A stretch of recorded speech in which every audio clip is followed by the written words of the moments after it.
I feared it happened. In the last sentence it said, cystic fibrosis, the most common genetic disease, and the average life expectancy is 18 years or 21 years or whatever it was. So I thought, I can't have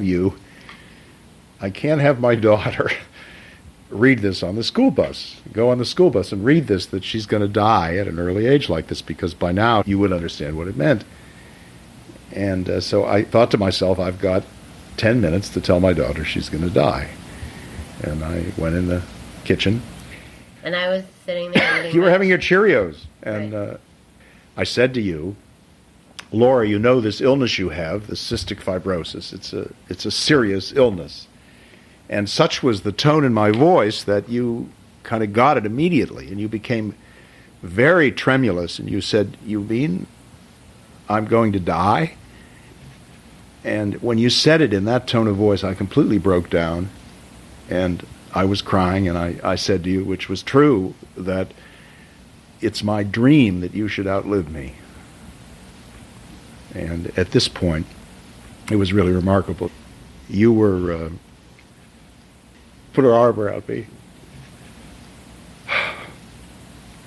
and began to comfort me.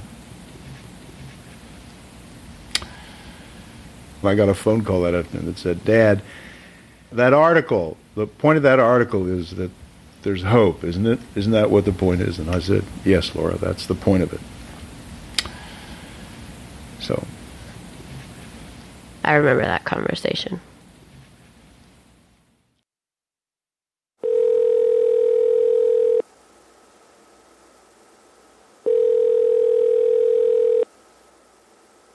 You've reached Laura. The news this 15th of July is that Laura is today having her lung transplant.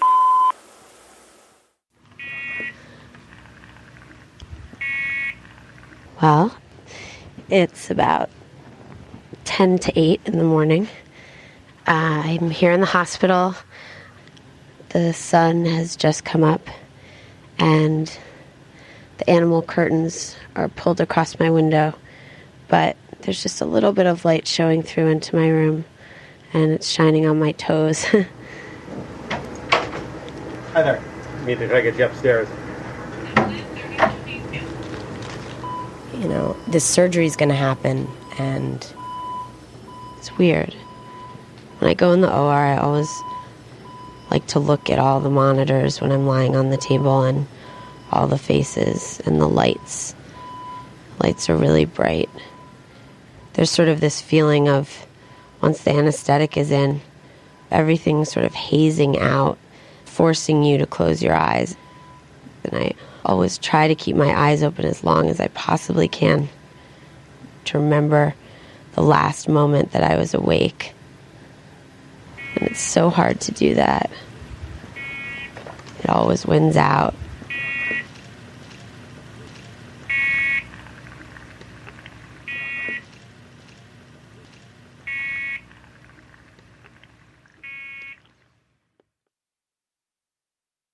You have one message. Hi, my name is Lauren. I'm a friend of Laura Rothenberg's. She came out of the surgery well last night. She has beautiful new lungs, and more updates will come. All right, bye-bye.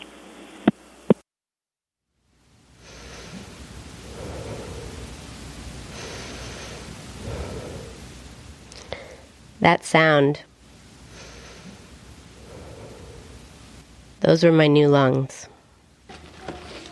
And this is a picture. It's in the OR, and they're taking the lungs out of the ice, and it's a close-up, and it's in like a metal basin type thing. It's my lungs. Up close, it just looks like a turkey, basically. Bye, thank you. Good luck with everything. Thanks. I'm leaving the hospital after 19 days, and it's very exciting. Thanks so much for all your help. Take care. Thanks. Most people ask, how does it feel? Like, how does it feel different to breathe? And it's funny because it feels like a completely different body. Sort of everything about it seems new. I don't know it like I knew my body before.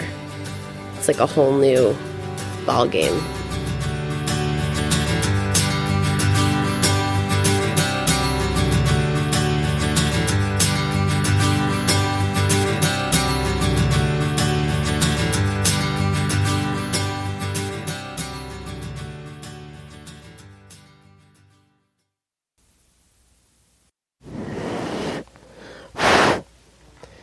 This is Laura, and I'm sitting here with my cat Gus, who's asleep. I haven't talked in a while.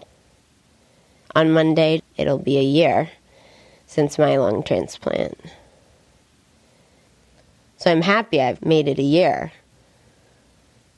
But it was not the year that I dreamed of. Complication after complication after surgery, and rejection and lymphoma. I've had to get a feeding tube put back in because I've lost so much weight. You know, I think to get to the transplant, I really had to pretend that the transplant would do more than it realistically could do for me. My whole life, I've been searching for something to fix me. And it hasn't. I definitely think about after I'm gone. I've always been scared that people will forget about me. But I'm also here right now. So it's about trying to come to a place where I can just accept that things have gone the way they've gone. And accept that it's never going to be perfect. You know, I'm well enough to go back to school. I'll be a junior. You know, I want to walk from my dorm to the main green. Maybe even play soccer, which I haven't done for like 8 years. You know. But I don't really count on anything anymore. I just go with the flow. I think that's okay.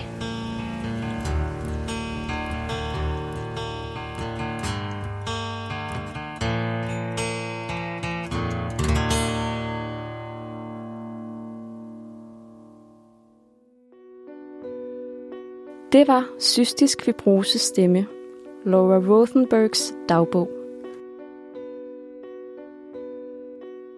1,5 år efter Lauras lungetransplantation stod det klart, at Lauras nye lunger ikke længere fungerede, som de skulle. Laura brugte det næste stykke tid på at være sammen med sine venner, familie og kæresten Brian. Og så brugte hun tiden på at planlægge, hvordan hun ønskede at blive husket. Hun skrev et memoir, organiserede sin egen begravelse og sagde et ordentligt farvel til alle.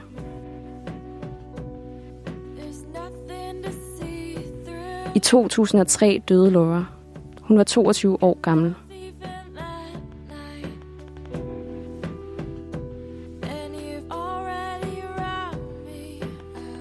Tusind tak til Radio Diaries for at lade os dele Lauras fine historie i vores podcast. Historien er produceret af Joe Richman og redigeret af Deborah George og Ben Shapiro for Radio Diaries. Og i episodebeskrivelsen finder du et link til den originale episode, My So-Called Lungs. Gennem det link kan du også finde flere af Radio Diaries fine fortællinger.